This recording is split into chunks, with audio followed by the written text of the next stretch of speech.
Yep, I'm going to heat up some more olive oil and talk to you about a vegetable that's rather new right now. Actually, it's a hybrid. You know, broccoli, of course, was developed in Italy, but broccolini was developed in California. And this is broccolini right here. I'm going to talk to you about that in a minute. But first of all, I got to get my flavorings going. And here we have some chopped up, diced up pancetta. You've heard me talk about this before. This is Italian unsmoked bacon. You can find that in your grocery store or in your Italian deli. And I'm going to put some of this bacon into the olive oil. We want to get that going now. So we want that to flavor our olive oil. Let me turn the heat up a little bit, and actually I want to add a little bit more oil to that. Not too much, because pancetta, of course, has fat in it. So let's get that going. That's a cardinal rule. We want the pasta to be al dente.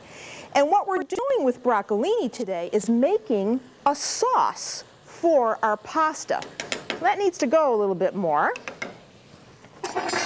And now, as this cooks down, we're going to add our broccolini to it. Now, all I did was wash and dry this, and I'm going to put it in dry. We're not going to boil this at all. It goes in dry. Get it all in there. And you know, originally, broccoli, as I was telling you, came from Italy. And the word itself means little arm branch or little tree. And I think you can see why, because these do look like, well, little trees. And I really love this. I put so much in the pot I can't move it, but it will cook down. So there's our broccolini, and then with that, we want to have, again, fresh garlic. I know, we're doing a lot of dishes with garlic, but you know what? Garlic gives wonderful flavor and is also good for you. If you've been reading the news lately, you know that this is one of those things that helps prevent cancer. So does broccoli and broccolini. So in goes a little bit of our garlic, and we want to give that a little bit of pepper, a little salt. And did I tell you I like to use sea salt? I really do. It has a much nicer flavor than iodized salt. Hasn't been fooled around with either. And then for a little liquid for this, we want a little bit of chicken broth. So that goes in. And then here we have some diced up plum tomatoes. That is the tomato of choice that Italians love to cook with. They use this for making sauce, so it's good in this sauce that we are making with broccolini. Now look at how colorful this looks. I'm going to mix this around, and then I'm going to put a cover on this just for a few minutes. I don't want to really ruin the color of the broccolini, so I don't want to cook it covered too long. I just want to get it started. So there is my mixture. Here is my cover, and we're going to let that cook. And let's see what's happening with pasta. Now, how do we know when pasta is cooked?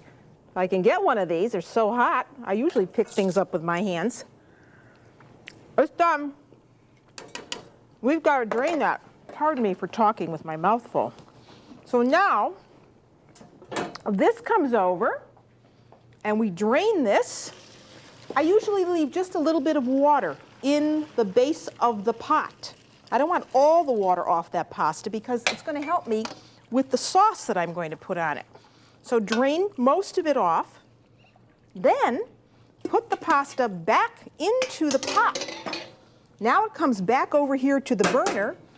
This should be finished. Let's see.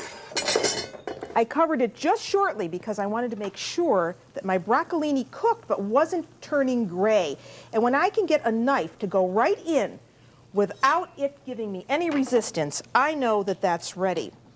So now I can take this, and I'm going to dump this right in there.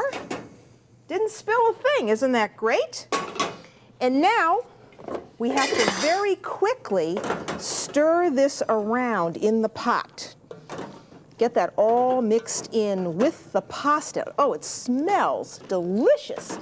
And of course, once this is cooked like this, and you've mixed all the ingredients, well, then you have to turn it out immediately onto your serving dish. So let me quickly get this out of the way, because cooked pasta waits for no one, and get out a nice bowl, a nice serving bowl. And I like to put a little bit of cheese in the base. You can use Parmigiano or you can use Pecorino, whatever you like. And now I'm going to bring the pot over and pour that out for you right in to the dish.